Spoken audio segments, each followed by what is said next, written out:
dossier bu xaw a doy waar la et je pense que les jours à venir dina révéler waat et man de bu ma ci déggee dàq nañ ci nit du ma bett et pourquoi la suite des événements da koy prouver ak yenn incertitude par rapport ak les deux communiqués je pense que communiqué bu njëkk bi Ismaïla dikkoon na ci la fois dernière kër gi nga xam ne moom la ñuy wooyee ARP muy agence sénégalaise de réglementation pharmaceutique dañu génne woon benn bataaxal le 8 waaye nu ñu ñëw ci l'information bi gën a récente muy bataaxal bi ñu génnee démb yam ak le 17 donte communiqué bi ñu ngi ko daté le 16 c'est-à-dire que communiqué bu 16 la mais ñi ko fësal le 17 décembre muy démb ci biir communiqué bi agence sénégalaise de réglementation pharmaceutique gannaaw ba ñu présenté la nga xamante ni nii moo motiver création kër geek yooyu noonu ñu xam le ni la nga xam ni décision la bu ñu jëloon le 8 ne lépp loo xam ni produit soft care la moo xam serviette hygiénique yi nga xamante ni nii ay soxna dañ koy jëfandikoo wala ay couches yi nga xamante ni nii pour tout tànk yi la nañ ko génne ci marché bi parce que dañu fekk ci biir kër gi ay produits ou bien des matières premières yi nga xam ni moom la ñu utiliser ngir defar produit yooyu noonu yu ci bari dafa périmé bi mu périmé ñu joxe génne benn bataaxal ne nañ ko génnee ci circuit bi maanaam bépp bànqaas mu ñu koy jaayee moo xam ci boutique moo xam ci supermarché moo xam barab bu mën a doon nañ ko ci génnee parce que dans la production dañu nemmeeku ay produits yoo xam ne ni dafa périmé muy matière première yi ñuy utiliser usine bi di ko utiliser pour liggéey la nga xam ne mooy serviettes yi ak la nga xam ne mooy couches yi bataaxal nag bi xaw a bett ñëpp mooy bataaxal bi njëkk bi mi ngi wàcc le 8 ñu teg ci jour ay fan mboog mu am bataaxal bu wàcc ñoom ñu ne à l'issue benn visite bu ñu amalaat ca kër ga après examen approfondi de l'ensemble de la documentation transmise par la société Softcare SN Compagnie Limited documentation boobu am na lenn luñ ci am boobu aussi dañ ci dikk bi entreprise bi joxe ak les dates je pense que loolu moo créé flou créé confusion ci bopp sénégalais yi ñu ne en réponse à la correspondance officielle de l'ARP il ressort des constats effectués que les matières premières périmées n'ont pas été intégrées dans le processus de production ARP ci seen communiqué bi ñu mujjee génnee ñu ne nemmeeku nañ ni matières premières yi ñu waxoon ni dafa périmé te ñu utiliser ko pour defar ci ay serviettes hygiéniques ak la nga xamante ni nii mooy couche yi xale yi di jëfandikoo ñu ne matière la yoo xam ne jotul woon dugg ci circuit de production bi maanaam entreprise bi couche ya mu jotoon defar yu périmé yi bokk ci loolu dafa am leneen loo xamante ni ay contradiction li ci am après daan ci dikk mu ne par conséquent communiqué bi ARP génne les produits Softcare à savoir les couches et serviettes hygiéniques sont jugés conformes ñu ne couche ak ya nga xamante ni mooy serviettes yi lépp jaar na yoon maanaam même ya nekk ca marché bi jamono ji propre à la consommation mën nañ ko jëfandikoo et peuvent être mis sur le marché mën nañ ko dëgtal ña nga xamante ne nii ñooy jëngu ci wàllu jënd ak njaay ñu ne l'ARP poursuivra dans le cadre de ses missions régaliennes la surveillance et le contrôle du respect des normes en vigueur afin d'assurer une protection optimale de la santé publique ñu ne ñoom kër gii di ARP daañu wëyal la nga xamante ni nii mooy seen liggéey ci caytu waaye tam nemmeeku la nga xamante ni nii mooy ndax kër ga ma nga respecté li nga xam ne mooy les normes en vigueur afin d'assurer sàmm la nga xamante ni nii mooy kaaraange waa réew mi mais lan moo paradoxal ci communiqué bii communiqué bi dafa am ñaari mbir yoo xamante ni nii daf ci am communiqué bi njëkk a génne et je pense que loolu moo tax ma ne dossier bi jeexagul communiqué bi njëkk a génne agence de réglementation pharmaceutique moo ko bind par le directeur général à savoir les inspecteurs yi nga xamante ni nii tey ñooy caytu te ñuy ay kàngam ca la nga xamante ni mooy caytu bépp produit bu ñu mën a jëfandikoo ñoom ñoo ko bind le 8 décembre mais beneen communiqué bi ñu mujjee génnee jàpp nañ ni wala boog ci nañ ko liiree boog en tant que journaliste nekkul ni dañu jàpp ni ñooy ay experts ñoo ko bind ñu ko bind mooy la cellule de communication et des relations publiques c'est-à-dire que man journaliste li ma jàpp mooy du experts yi caytu la nga xamante ni mooy usine ba ñoo ko génnee pourquoi dafa am benn contradiction bi ci am mooy dafa am tukki wala boog caytu bi nga xamante ni nii waa ARP def nañ ko ca kër ga bi ñu njëkk a def ñi ngi ko def mois de novembre ci la ñu génnee li nga xamante ne nii mooy ay résultats ci résultats yi nga xam ni inspecteurs yooyu caytu yooyu def nañ ko ci tënk juróom benn bi ma lim ko muy absence de pharmacien responsable des activités industrielles de l'usine usine bi ci seen activité bi ñuy def dafa war a am un pharmacien responsable boo xam ni dafa prêter serment jaar fa mu war a jaar usine ba amu ko donc produit ya baax na am baaxul loolu du benn communiqué wala benn bataaxal bi entreprise bi génnee moo koy attesté c'est-à-dire que même ba ci produit yi nekk di circuler jamono ji lan moo ñu wóor ni baax na am baaxul daf ciy teexeel parce que ci inspecteurs yi ARP yi ba ñu njëkkee dem dañ ne amul pharmacien responsable ci biir usine bi te loolu obligation la. Deuxième caytu bi ñu def ñu ne transfert en vue de l'utilisation de matières périmées pour la fabrication des serviettes et de couches hygiéniques code 21 00 32 699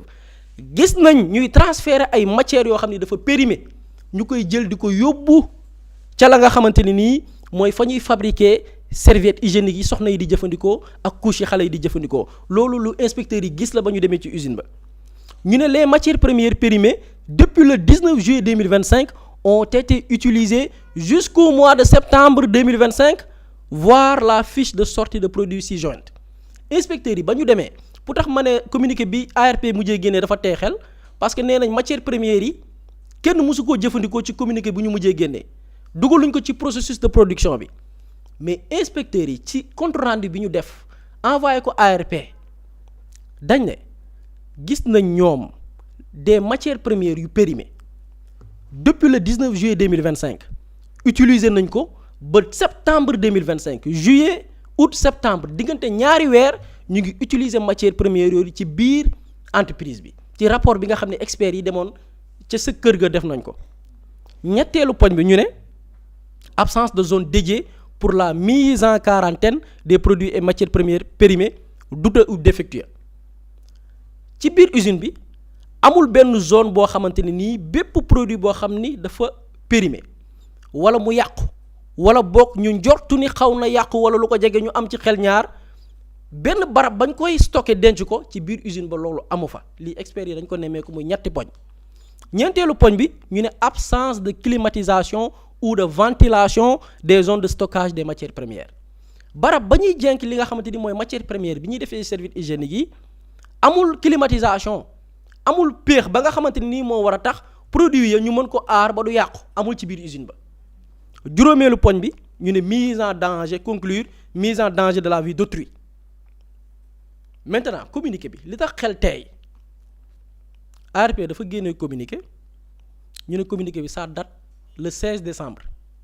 na gars yi retenir date bi le 16 décembre 2025 la ñu génne communiqué bi ñu ne entreprise bi jox na leen ay garantie léegi nañu lire li entreprise bi génnee ci ay garantie entreprise bi mi ngi bind bataaxal ci bi ñu gis li ñu gis boog entreprise bi mi ngi bind bataaxal le 12 décembre communiqué ARP mi ngi génn le 8 le 12 décembre la entreprise bi envoyé bataaxal ki nga xam ne mooy directeuru agence sénégalaise de réglementation pharmaceutique di wuyu ci turu Alioune Ibnu Abi Talib Diouf bind leen bataaxal le 12 décembre ñoom waa kër gi nga xam ne ñooy Softicare ñu ne demande de levée de sanction ñu sàkku ci kër gi mu dindi sanction bi ci biir communiqué bi ma jàng ko ñu ne monsieur le directeur général yow mi jiite ARP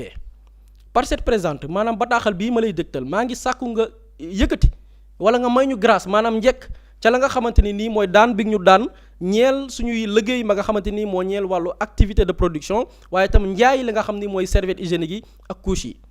ñu ne en effet suite aux différentes visites maanaam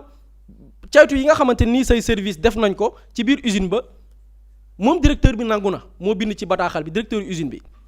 une absence de pharmacien responsable des activités industrielles de l'usine naam amuñu ab pharmacien boo responsable boo xam ni mooy caytu la nga xamante ni mooy liggéeyu usine bi nangu nañ ko une absence de zone dédiée pour la mise en quarantaine des produits de matières premières maanaam produits yi nga xam ne jàpp nañ ni dafa périmé barab bañ koy denc da ko fa làq amu fa ñu ne une absence de climatisation li nga xam ne mooy féexal produit yi ngir mu bañ a teel a yàqu loolu tamit amu fa entreprise bi bataaxal bi ñu bind ñu ne de ce fait dans le souci de se conformer à la réglementation la société Softicare SN Company a entrepris différentes actions ñi ngi tàmbali def la nga xamante ni nii mooy action yu ñuy mëne ci recruter benn pharmacien comme niñ ko recommandé daañ ko def maanaam ci bataaxal bi ñu jot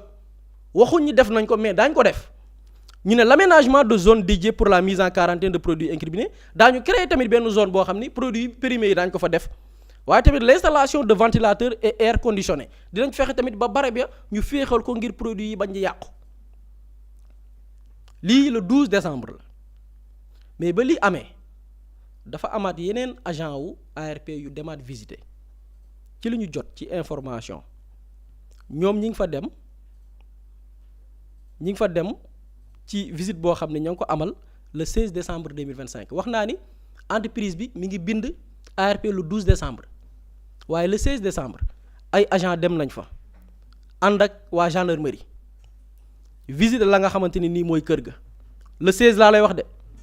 xam nga la lañ génnee ci seen résumé bi ñu visité waatee site bi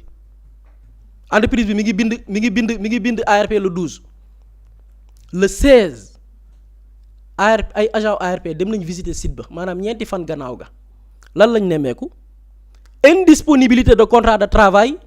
et de l'inscription à l'ordre national des pharmaciens du pharmacien responsable des activités industrielles de l'usine gisuñu contrat de travail comme na ko entreprise ba diggee woon ni dinañu recruter pharmacien responsable waaye tamit bu dee ni am na sax bu dee ni dañoo tabb kenn gisuñ ko wala mu doon ku bokk ca la nga xam ni mooy ordre national des pharmaciens de l'ordre des pharmaciens c'est-à-dire que même bu dee jël nañ ab pharmacien du koo xamante ni bind nañ ko ci ca tableau ba nga xamante ni nii ñi nga xam ni c'est des pharmaciens yu ñu reconnaître ña nga fa benn la ci visite bi ñu def le 16 décembre ñaareel bi ñu noté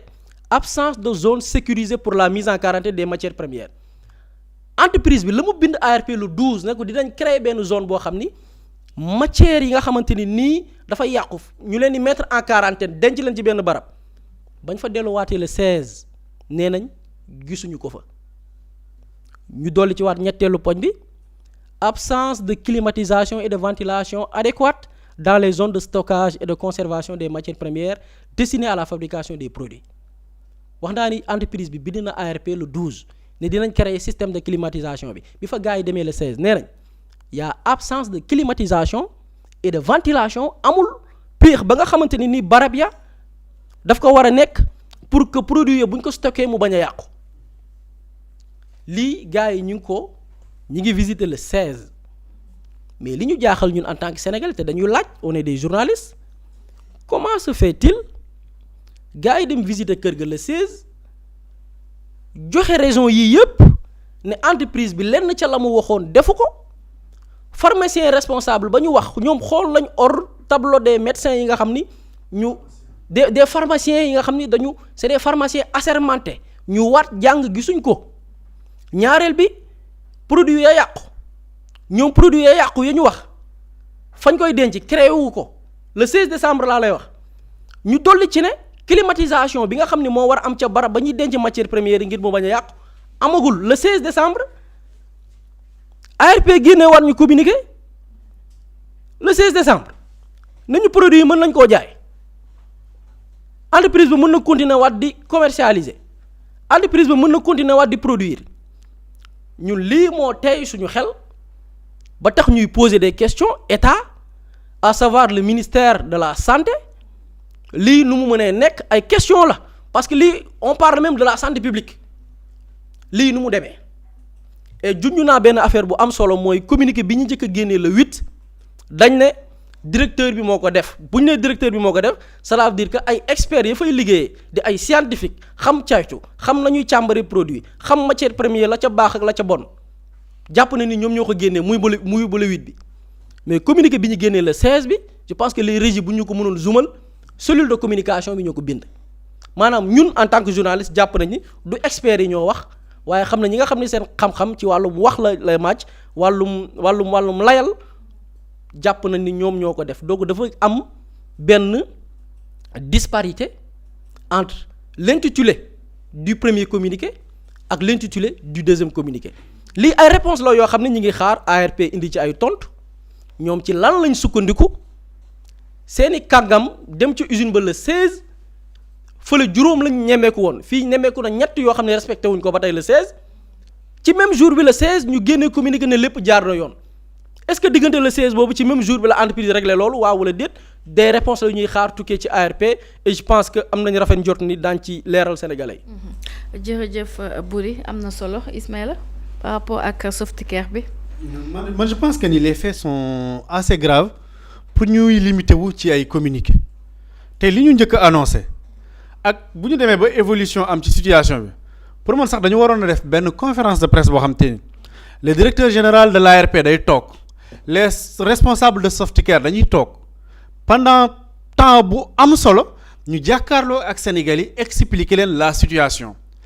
waa ARP ñëw expliquer Sénégalais yi ne leen ñun ñi leen waxoon y a une semaine que ne leen couche yii nii ak serviette hygiénique yii nii baaxul ci wér-gu-yaramu doomu aadama yi soppi nañu ci gis-gis lii ak lii moo ko waral ñu argumenté ko bañ ko yemale ci benn communiqué boo xam te ne nii xaaju page la pour man déjà loolu problème beneen problème bi mooy Boury soulevé ne ko mais mbir mi bi mu amee communiqué bi ñu njëkk a génn c'est le directeur général moom moo signé communiqué bi cachet moo ci nekk turam beneen communiqué ñëwaat boo xam te ni daf naan ñu la ñu leen waxoon fi mu toll bu leen ko jàpp kaay leen jàpp ni léegi mën ngeen ko jëfandikoo la ngeen jot a gis ci boutique yeeg ci marché yeeg yooyu noonu loolu yi tamit mën ngeen wéy di ko jënd ba léegi mën ngeen wéy di ko jaay ba léegi ñu ne loolu noonu kan moo signé boobu lépp communiqué mooy cellule de communication et des relations publiques pourquoi directeur bi génnoon génnaatut ça c'est un problème beneen bi mooy daf ñuy rappeler de mauvais souvenirs des accusations yoo xam te ni jot nañ ko teg ci ndoddal le directeur général de l'ARP ba léegi xamuñu ndax dëgg la du dëgg parce que laata ñu koy nommer directeur général de l'ARP am na mbootaay yu jógoon ne duñ ca dal parce que moom jàpp nañu ni daf doon def exercice illégal de cette profession de pharmacien wala tamit dafa impliqué wu ci njaayum garab ci anam gu jaarut yoon dañ ko jiiñoon moo ko def ou pas à l'époque bi ñu saisir l'ordre des avocats des pharmaciens dañu ne ñoom décision yi ñuy jël en interne la mënuñ ko commenter ak des accusations publiques donc mënuñu woon infirmer wala ñu affirmer que ni moom moo defoon ou moom defut cette même personne ñu nommé ko directeur général de l'ARP coow lu mel nii amaat ça nous rappelle de mauvais souvenirs donc problème bi mooy sénégalais yi léegi lan la ñuy gëm lan la ñuy wax et comment se fait-il Boury c'est au fait c'est li ñu wax le 16 la ñu def inspection et puis lan moo tax sax yàkkamti bi pourquoi précipitation bu mel nii le 8 lañ génne communiqué 2 jours après ñoom ñu def tontu le 12 4 jours après le 12 ñoom ñu tontu ARP ne ko li ñu reproché yëpp dëgg la waaye dinañ entreprendre ay démarches pour respecter ko mais diggante le 12 ak le 16 usine bi est-ce que mën na fi respecter li nga xam te moom la ñu waxoon yëpp ci ay manquements mën na fi remplir conditions yooyu ci diggante bi demaat nañ defaat inspection le 16 le 12 lañ répondre ARP donc le 16 4 jours après encore ñu delluwaat defaat inspection gis ne la ñu waxoon dara respecté wu ci ak yoon ba ci kañ ne dañ ko recruter sax en tant que pharmacien ba ñu demee xool liste ordre des pharmaciens fekk ñu fa turam mais pourquoi après autant de précipitation le même jour ñu war a mën a génnewaat beneen communiqué bi ñun démb la ñu ci jot mais c'est daté le 16 donc ça veut dire que ni même jour bi ñu delluwaatee defaat inspection ci entreprise bi gis ne la ñu waxoon ne dinañ ko respecté guñu ko ñuy defaat beneen communiqué le même jour buy wane ni donc produits périmés yi nga xam te moom la ñu doon wax sax jotuñ ko dugal ci processus de fabrication bi pour man fay dafa am gravité boo xam te ni waruñu ci ànd ak précipitation muy beneen bi mooy lii mu am na ak amut mais lan moo ci nekk degré de responsabilité bu ARP est-ce que kon ñoom am nañ loo xamante ni mu nga woon ca biir di saytu ndax ñu ngi respecter processus de fabrication ou pas est-ce que état ci ñi nga xam te dañuy liggéey ay produits yoo xam te dañ koy jëfandikoo nga xam te ni mënees na koo askanale des produits pharmaceutiques ñoom am nañu possibilité app bu yaatu ñuy liggéey di def yóbbu ci biir marché bi nit ñi di ko jëfandikoo sans pour autant état xam ni c'est conforme ou c'est pas conforme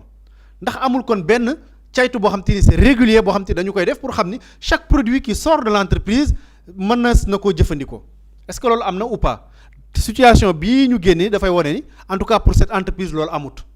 parce que bu amoon du àgg foofu noonu beneen bi mooy dafa am information bu ñu joxe woon bu njëkk mooy dafa am benn agent bu nekk ci biir entreprise bi dafa leen signalé woon que ni am na produit yu dugg ci biir dafa périmé mu alerté kenn tontuwu ko mu jël décision am ni daf koy retirer de la du circuit ñu dàq ko mu rassembler des preuves dem signaler ko à l'ARP donc cette information elle est vraie ou pas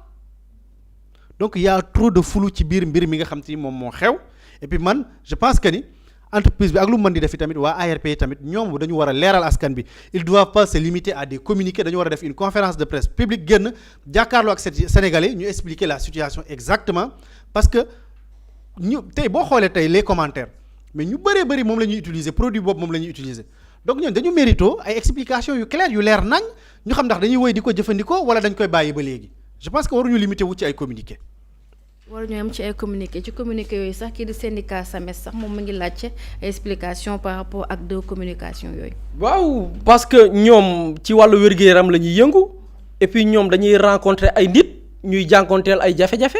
donc baax nañu alerter parce que ñi ngi tudd Ismaïla mi ngi wax sànq liggéeykat ba la mu wax c'est très clair xam nga tey dañ ne entreprise bi naam fekk nañ fa ay matières premières yu périmé waaye mosuñu koo dugal ci biir circuit de production bi lettre bi liggéeykat ba bind lan la wax ci biir lettre bi mi ngi ko intitulé l'objet de la lettre signalement urgent maanaam loo xam ne mënul xaar lu gaaw tembe la war a nekk mu ne manquement grave aux règles de sécurité de qualité et de santé publique concernant des serviettes hygiéniques moom liggéeykat bi bind de manière anonyme mu ne monsieur le directeur général mooy lettre bi mu bind ARP ngir ñu ñëw ci usine bi caytu gaaw mu ne c'est en qualité d'un citoyen sénégalais au sein de l'entreprise Softicare SIS à Sindia en tant que liggéeykat bu nekk ci biir kër gi nga xamante ne nii mooy Softicare te makkaanam nekk Sindia mu ne que je me permets de vous adresser ce signalement urgent au sujet de pratiques susceptibles de compromettre la santé publique ma la yëgal loo xamante ni nii ay mbir la yuy xew ca kër ga loo xam ni mën naa faagaagal wér-gu-yaramu doomi aadama yi mu dolli ci ne gestion périmée 2 points mu ne d'importantes quantités de produits périmés sont stockés mu ne lu bari ci ay produits yoo xamante ni nii mënee su koo waree su koo jëfandikoo maanaam yàqu na ñu ne dañ ko stocké denc ko avec pour instruction de la direction de réintégrer frauduleusement dans les lots ou la chaîne de production au lieu de les détruire ou de les mettre au rebut liggéeykat bi nee na dafa am ay matières yu périmées ba pare ñu xam ne lii dafa yàqu ñu jël ko denc ko stocké ko mu ne ci ndigalu direction générale bi moo leen wax ñu réintégrer ko de manière frauduleuse ci li nga xamante ni mooy chaîne de production bi ñu sàcc dugalaat ko ci biir liggéeykat bi ci lettre bi bind ARP de manière anonyme lii la wax ci biir lettre bi gis nañ ko xam ne lii dafa périmé direction bi jox leen ndigal ne leen ñu réintégrer ko ci biir chaîne de production bi ci biir lettre bi dem ARP lii moo ci nekk léegi tey bu ñu génnee bataaxal ne ñu produit yi kenn mësu koo dugal ci biir chaîne de production bi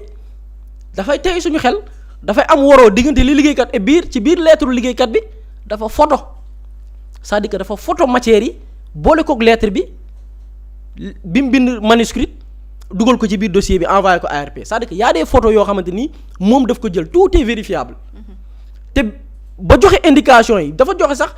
li nga xam ne mooy indication produit mu ne cela concerne spécifiquement les matières premières destinées à la fabrication des serviettes hygiéniques te matières yooyu noonu mi ngi concerné li nga xamante nii mooy serviettes yi soxna yi di jëfandikoo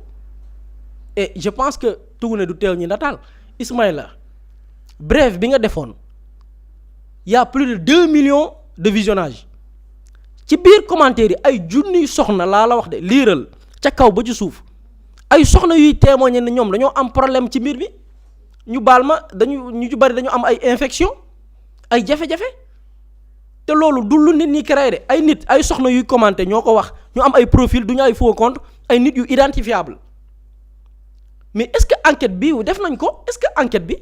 Ismaïla a bien raison de parler de précipitation est-ce que jël nañ temps dem enquêter ci nombre de victimes ñi nga xam ne utiliser nañ même produit bi pourquoi dugguleet tudd nañ fi Guy Marius Sagna bi mu nekkee di pas assemblée bu bees bi mais assemblée bi ko précédé Guy Marius Sagna dafa def benn sortie le 23 novembre 2023 bi ñuy examiner le budget du ministère du commerce te ki ko jiite woon jamono jooju di Abdou Karim Fofana ñi ngi ci bésu 23 novembre 2023 te loolu mooy bés bi Guy Marius Sagna wax mais nañu déglu extrait bi lan moo xewoon foofu parce que Guy Marius Sagna dafa njëkkoon bind ministre bi Abdou Karim Fofana Guy Marius Sagna daf ko njëkkoon bind le 19 juillet 2023 jamonoy nguuru Macky Sall mu bind leen bataaxal di leen alerter ci yenn serviettes hygiéniques yi soxna yi di jëfandikoo retour yi muy am en tant que député ay soxna ñëw di ko jàmbat ci jafe-jafe yi ñu am ci serviettes hygiéniques yi te pas n'importe quelle serviette hygiénique mais serviette hygiénique soft care on est en juillet 2023 Guy Marius Sagna bind Abdou Karim Fofana bi nekkoon ministre du commerce et de la consommation faale wuñ ko 23 novembre 2023 ñoom ñaar ñu dajewaat assemblée nationale Guy Marius Sagna fàttali ko loolu nañu taataan extrait bi dellu si waat ci plateau bi. mbokk yi nuyu naa leen monsieur le ministre du commerce bind naa la benn bataaxal fukki fan ak juróom-ñeent ci weeru juillet tontu woo ma nag bataaxal boobu maa ngi ci doon waxtaan ak yow ci serviette hygiénique yi suñu mbokk jigéen ñi di jëfandikoo ma laaj la serviette hygiénique yooyu fan lay jóge naka lay duggee Sénégal yan contrôle lañ ciy def ma laaj la itam serviette hygiénique yooyu ndax xam nga ci benn bu ñuy woowee soft care jigéen yu bari ñu ngi naxarlu soft care boobu lu muy jur ci ñoom est-ce que dégg nga ko ak lan nga mën a def ci soft care boobu. donc lii kaddu Guy Marius Sagna la woon bésu 23 novembre 2023 c'est-à-dire que lu ëpp ñaari at lii bi Guy Marius Sagna di wax lii diggante boobaa ak léegi mat na ñaari at faale wuñ ko la jiitu déclaration bi le 19 juillet 2023 mu bindoon ministre du commerce ba woon Abdou Karim Fofana di ko alerter ci produit serviette hygiénique yi et limul ay société de benn société lim mu ne soft care c'est-à-dire que c'est un dossier qui date maintenant les Sénégalais se posent la question mais lii ba kañ nemmeeku bii ñu def alerte bii liggéeykat bi def ci biir bu ko deful woon est-ce que lii lépp dina feeñ c'est-à-dire que y avait une alerte kenn faalewul ab liggéeykat alerte ñu dem visiter gis la mu doon alerte ñu gis ko la Guy Marius Sagna doon alerte en 2023 jaari at ci ginnaaw ay experts dem fa ñu gis ko le même jour biñ ne la ñu delluwaate ci usine ba defaat beneen contre expertise fekkaat fa leneen ci ay problème wala les mêmes problèmes yi ñuy nemmeeku woon ñu ne la le même jour bi ñu fa mujjee dem le 16 décembre le même jour la ARP génnee communiqué cellule de communication bi génnee communiqué maintenant experts yi nañ leen xaar foofu nag la mbir yi neexee c'est-à-dire experts yi demoon ci usine ba ñoom nañ leen xaar et je pense que loolu mooy la suite des événements li war a xew par rapport ak ce dossier bi nga xam ni vraiment li ci lëndëm bari na loolu. ci leen bari na di ñaan rek lépp leer parce que lépp li nga xamante ni jigéen wala xale daf koy jëfandikoo moom je pense que dañ ci war a def ay jéego yu am solo dañuy daal di wéyal waxtaan bi rek ak dernier sujet bi muy gaynde yi nga xamante ne ñoo war a dem fecc Maroc